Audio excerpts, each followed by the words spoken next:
This is the Daily Tech News for Tuesday, February 11th, 2025. We tell you what you need to know, follow up on the context of those stories, and help each other understand. Oh, my friends, today Ron Richards and Tim Stevens here. Ooh. But not talking about Android or cars. They're telling us about preserving the technology of pinball. And we also got more from your emails. I love pinball nerdiness, so I'm looking forward to that. I'm Jason Howell. I'm Tom Merritt. Let's start with what you need to know with the big story. Big story it is. Elon Musk's xAI company, along with a number of investment funds, have submitted an unsolicited $97.6 billion bid to merge with the assets of OpenAI's nonprofit business. This story gets a little confusing, but we'll get there. OpenAI's Sam Altman posted on X, quote, "No, thank you, but we will buy Twitter for $9.74 billion if you want." And that is obviously a not so subtle jab at X's steep drop in value since Musk acquired the company in 2022. Now, OpenAI's director, Larry Summers, did say this morning that he has yet to receive any sort of formal bid from Musk. So that might be saying something. OpenAI is already in the midst of a complicated conversion from a nonprofit to for-profit business. They're targeting the end of 2026 for that. This offer could in turn impact the valuation of the company and potentially complicate the process further, though Summers did say that without an actual bid, it's far too soon to speculate on that. They don't want to talk about it until they absolutely have to, in other words. If this sounds familiar, it does have a little bit of history, a little bit of backstory to put some of this into more context. I think it's a really interesting kind of thing to compare it against. Back in the PayPal Mafia days, Musk's original X.com company, as well as Peter Thiel's PayPal back then, were both working to be kind of the premier quintessential online bank on the internet. And instead of continuing to compete, because they were losing all sorts of money in the process, they ultimately merged. And that then led eventually, if you know the story, to Elon Musk being replaced by Thiel as CEO. Probably didn't feel very good to Musk at the time. Now we have a very similar war happening with AI. We've talked a lot about DeepSeek. You know, that appears to be placing downward pressure on companies like OpenAI. That's impacting their potential value in the marketplace, right? And everybody's responding to that. If Musk is successful with this effort, it could actually be kind of like a return of that playbook. It could force OpenAI's board to feel compelled to consider and even accept an offer, and Altman might become the CEO Musk might become the CEO, replacing Altman if that were to happen, which might be kind of like Musk finally feeling like he gets his comeuppance. I don't know. But anyways, it's an interesting correlation to draw. Tom, you did an entire episode on the OpenAI part of this story. What can you tell us about this drama that's unfolding right now? Yeah. The OpenAI part of this story, I think, is important to being able to understand if you're a consumer, what this means is like, hey, am I going to be using ChatGPT under a different owner in the future? And I think the chances are very low of that. But if you're like, okay, well, if you don't think OpenAI is going to accept Musk's offer, why is he doing it, right? Like, he knows that they don't want him to be there. Altman wouldn't stick around. I guess that's one difference with the PayPal story is Altman wouldn't stick around the way Musk did at PayPal. Yeah, Altman would be gone. That's true. He'd be out. He'd peace out. Yeah. And so there's lots of things that the board can do to decline this offer. My gut feeling is like, yeah, there's not very much of a chance that they consider it and then find it compelling and have to accept it. But one of the reasons for that is OpenAI structure. And that's where that episode of Know a Little More comes into play. OpenAI is a nonprofit company. That's what Musk and Altman and all the rest of them. There were a bunch of founders. And Musk and Altman are always the ones people talk about. But there's a group of people who formed OpenAI as a nonprofit company with the charge of creating safe AI. They were worried about AI going rogue and doing dangerous things. So they wanted to create something to create safe AI. And in the course of events, money got tight. They started to need to find new ways of raising money. And at one point, Musk suggested, why not make me CEO? I can do that. Right. The board at that time said, no, thank you. And so Musk took his toys and left, and eventually took his stake away. He's now suing OpenAI's nonprofit, saying you aren't living up to your original charter. You're not doing this to protect safe AI. You're considering profits to be more important than that. Which, by the way, is something that I do in all other facets of my life as well. But anyways. Yes, all of us do, right? It gets complicated, but if you're like, wait, OpenAI's nonprofit, how does that make sense? After Musk left, Altman and others created a for-profit subsidiary of OpenAI. Okay? This is not unusual. Mozilla actually does a similar thing. Firefox is for-profit, but Mozilla is not. Mozilla has a for-profit arm. There's other examples out there. That's not the controversial part. And if you're like, wait, I thought Microsoft owned part of OpenAI. Microsoft has an ownership stake in the for-profit arm of OpenAI, but not the non-profit arm of OpenAI. And here's the key. It's profit capped. There's a limit on how much profit any investor, even in the for-profit arm, can make. They don't have control of the company. They don't have that kind of share. And there's a limit on how much money they can make. And I know you financial types out there are probably like, it's more complicated than that. And you're right. But that's the simplistic version of it. What Altman is talking about doing is converting things to say, we'll keep the nonprofit, but we'll kind of turn that into a charitable foundation, and we'll release the for-profit arm to be fully profitable, so that if you invest in it, you can get no limit on your profits back, and that'll encourage more investment, et cetera, et cetera. And this brings us back to the Musk of it all. This is going to affect how they value the shares they give to OpenAI. OpenAI's nonprofit arm is currently now valued by Musk at $97.6 billion, which might be a bigger value than they were planning on putting on it, right? So if we're getting back to the question of why did Musk do this, it complicates that process of buying out the nonprofit arm of OpenAI and makes it more expensive and complicated, and makes them have to consider this offer, or at least show on paper why they didn't consider the offer, et cetera, et cetera, et cetera. Basically, it just makes Sam Altman's life hard. Yeah. Okay. And that actually probably feels, at least to a certain degree for Elon Musk, as far as how he has reacted in the last couple of years when it comes to, things like buying out Twitter and turning it to X. A lot of it is kind of reactive, almost like a lot of the articles that I was reading, the word troll kept coming back up, kept coming up in relation to this. Like, is this an actual intention, or is it just just trollish behavior on the side of Elon Musk? And of course, it feels very trollish. It feels a little trollish. Yeah, totally. He obviously, which doesn't mean not to take it seriously. Like, it still could totally happen. He got other investors on board. Like, he has a plan. If somehow this ends up succeeding, I'm sure he will merge it into XAI, take all the technology OpenAI has, put ChatGPT under XAI, and he's got a plan for that. I doubt he even thinks that's how it's going to shake out. But he did the diligence, or had people do the diligence to say, like, if they were to accept it, we've got backers, we've got investors, we've got a plan for that. So it's not just typing on social media, I want to do this. Like, he made it real, which actually makes it more complicated to deal with on OpenAI's side.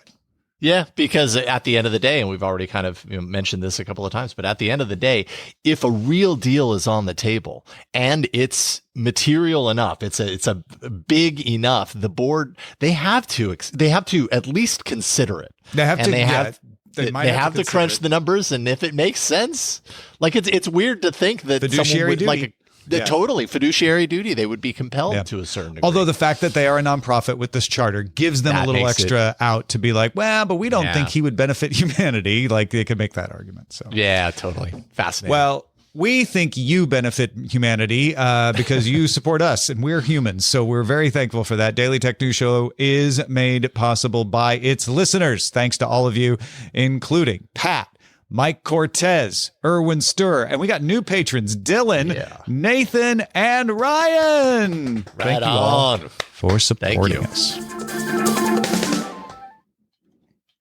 There's more we need to know today, so let's get right to the briefs. The two-day AI Action Summit in Paris concluded with 60 countries signing the final statement that pledged inclusive, open, safe, and ethical development of artificial intelligence in their countries. However, the United States and the United Kingdom did not sign the agreement.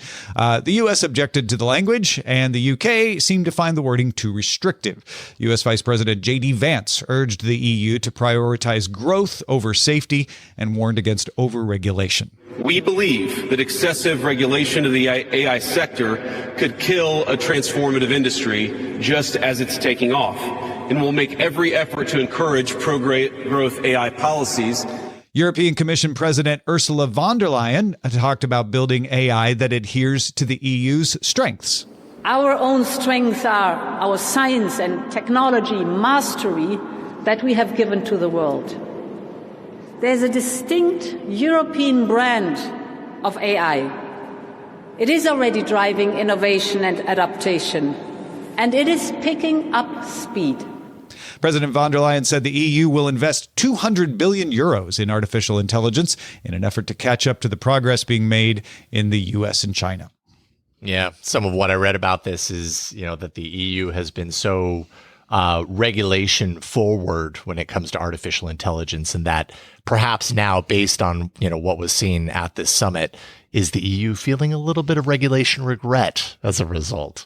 I'm going to get a French person's reaction to this and put it in tomorrow's show. I'm going to talk to Patrick Beja about this. That's a fantastic idea. You should do that. And you will. Google Maps now reflects the renamed Gulf of America, formerly Gulf of Mexico, for users in the United States on mobile and desktop. So you should see that now. Google will still show the Gulf of Mexico for users dependent upon their location. That's pulled from their connected network, their SIM, their OS, a bunch of different ways.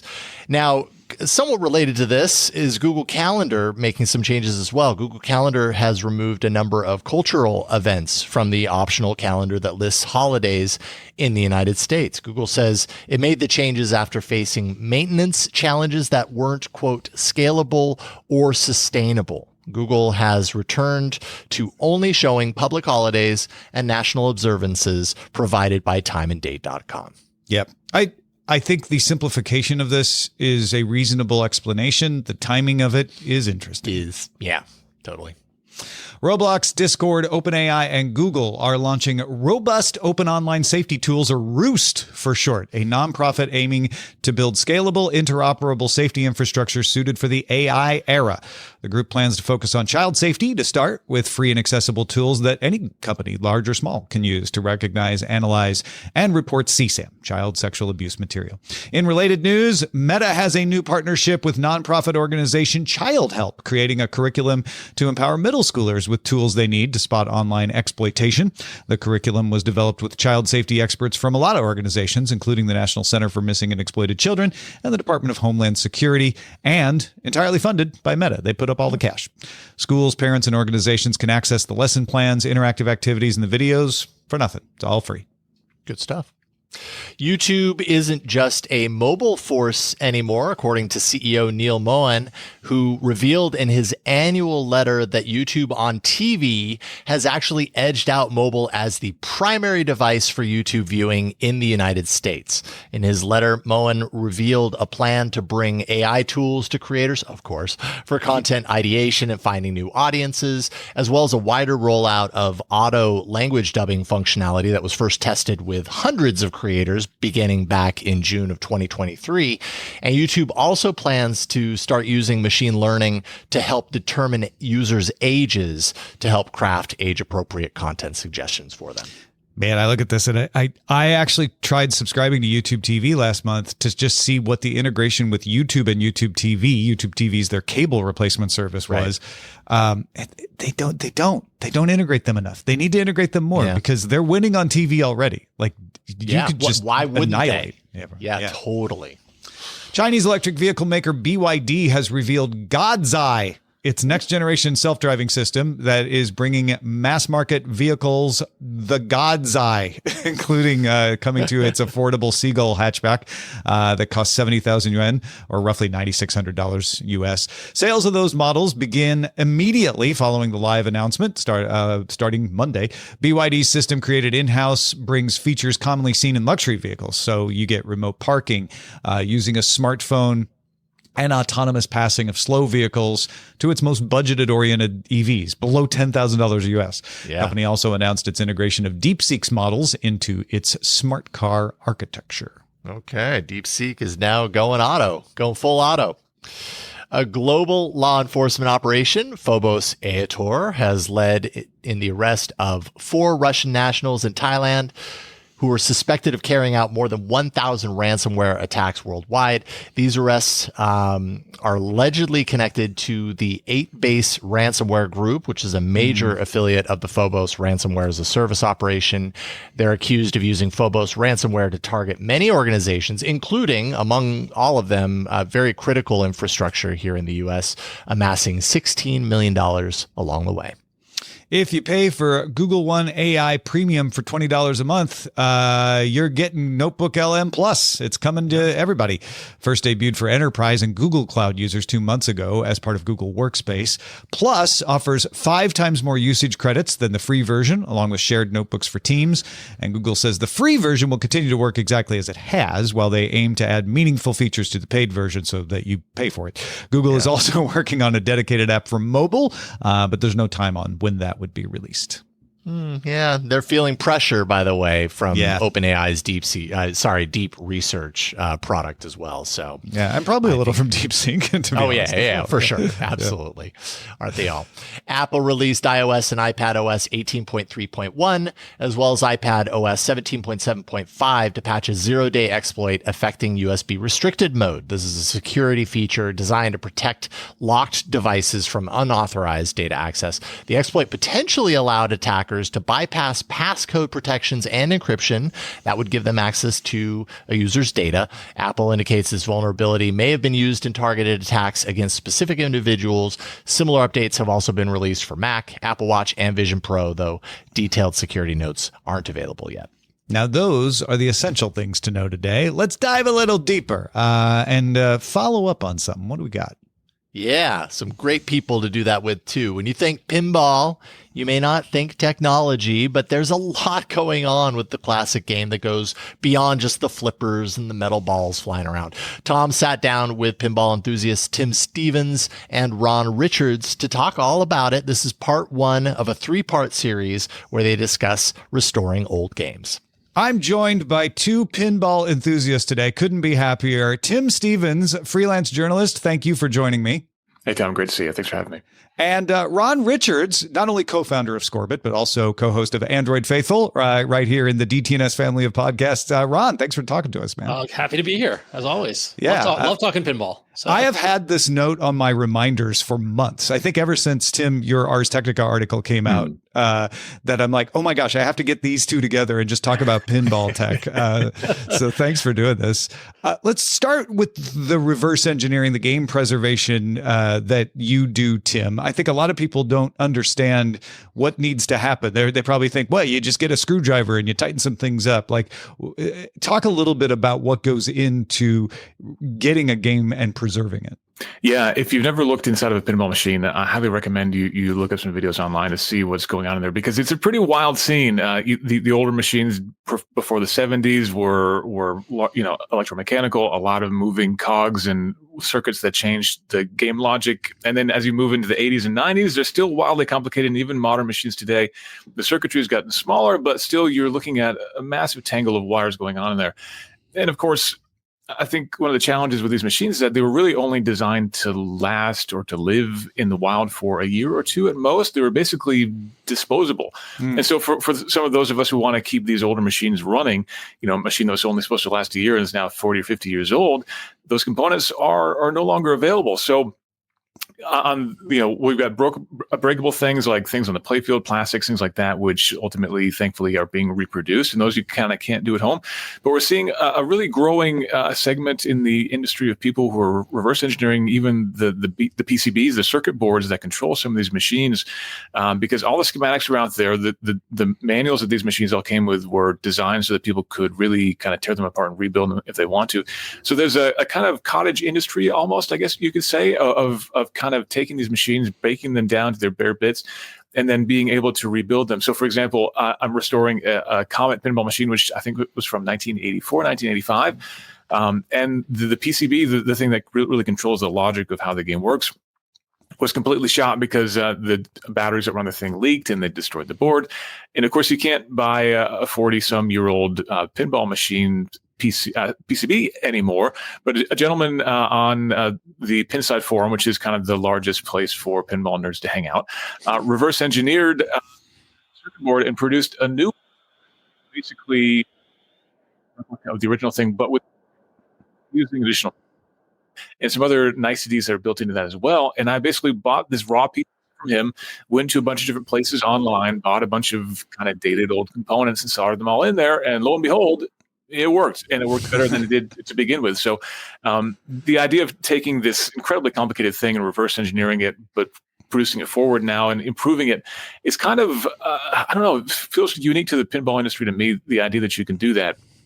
And I think it's pretty fun. And for me, it's been a great learning experience. We've only been restoring pinball machines for about 4 or 5 years now. And I've learned so much about electronics, about soldering, about everything else. And it's been a really fun journey. Yeah, the community itself, as you mentioned, Tim, just like the self-sustaining of the hobby within the community is one of the things that I love about it. I first started playing, competitive pinball around like 2010, 2011, and I would go to these bigger tournaments like Pinburg, which is a big tournament that happened in Pittsburgh that is now back. And there's another big tournament called Indisc in Southern California that I just went to in late January in Riverside, California.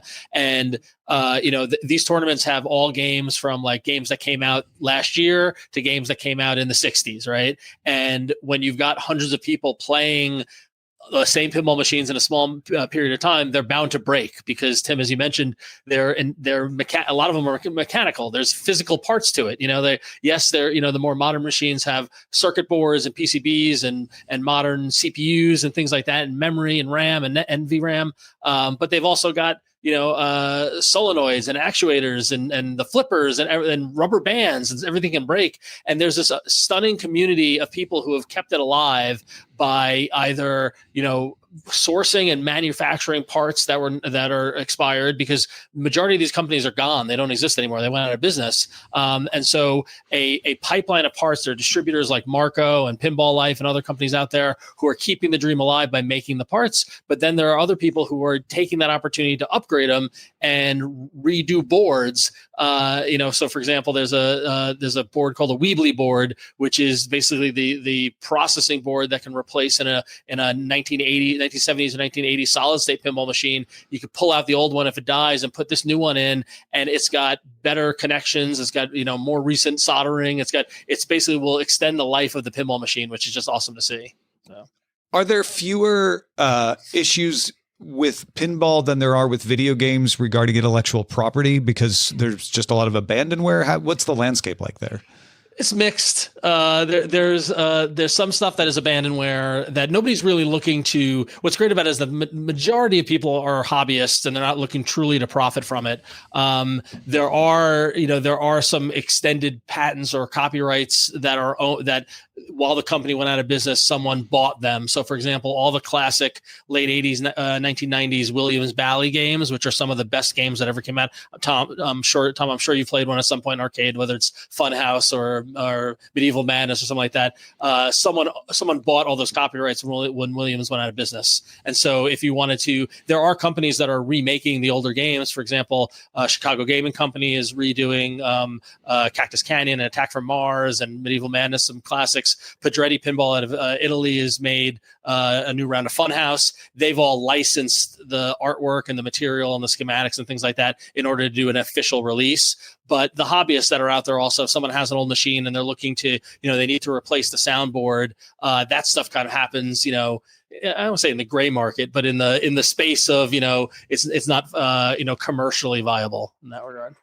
One of the nice things is that a lot of the most breakable components are kind of standardized, even as you go back decades. A lot of the posts and the plastics and things like that. There are certainly a lot of specialized parts, but there's also a lot of stuff that is really shared across generations of machines as well. So if you break one of the little red posts on the pinball machine, it's probably the same post that was used 40, 50 years ago as well. So those things are, definitely not any kind of coverage, any kind of copyright or trademark, anything like that. Those are relatively easy to get. But yeah, it's really when you get into the circuit boards, the control wheels, and the individual artwork that things can get a little bit more complicated, especially the playfields, which is the wooden surface that the game actually happens on. When those start to wear out, there are ways of replacing them, but that's a huge job, and finding those can be challenging depending upon what kind of game you're talking about. Yeah. And then when there's more specific, unique aspects. So, for example, I own a 1994 Data East Guns N' Roses pinball machine, and the person who I bought that from, I bought it used, obviously. The person who I bought it from changed the gun that is used for the shooter lane. It was originally a six-shooter revolver, kind of like the Guns N' Roses logo. Whoever owned it at some point in the past, I swapped it to a 9mm style gun. Okay. And so now, Tim, we're probably similar. I want to have it to be in its original form.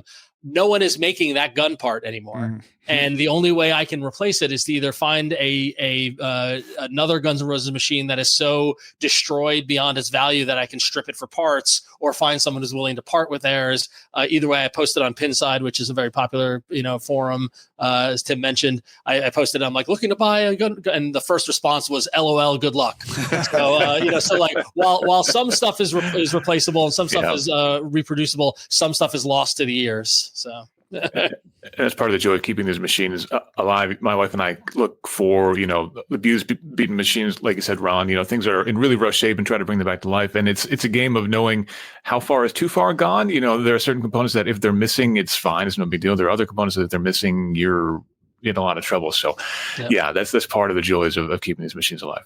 Yep. And at least for me, part of it has been understanding how the older machines work and understanding how they work and how they're passing data, because what we do at Scorbit is basically, we're our mission is to, connect pinball machines to the internet. That's basically the one liner of what we do. And when you've got a machine from 1981, that's a solid state machine where the internet was just a concept back then, understanding how the machines work is the first step in order to do that. What do you want to hear us talk about on this show? Like, I'm not saying you didn't like that or I didn't like the entire show, but you're like, hey, you know what? I'd also like to hear you talk about this thing. One way to let us know is our subreddit. You can submit stories and vote on them at reddit.com/r/Daily Tech News Show. We end every episode of DTNS with some shared wisdom. Today, John is helping us understand. Yes. Thank you, John. John writes, regarding the discussion about manufacturers combining forces to maneuver around geopolitical nonsense, you briefly mentioned the Honda and GM partnership. That was on the show yesterday where we talked to Bodie Grimm.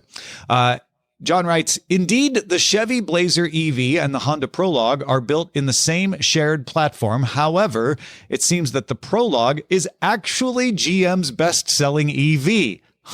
I wonder why.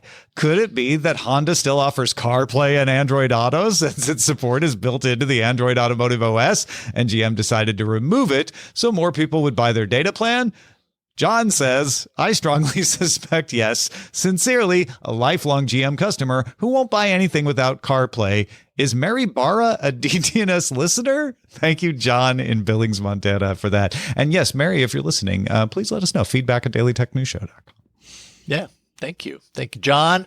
Thank you, Ron Richards. Thank you, Tim Stevens, for all of you contributing to today's show. And thank you for being along for Daily Tech News Show. The show is made possible by our patrons at patreon.com/DTNS.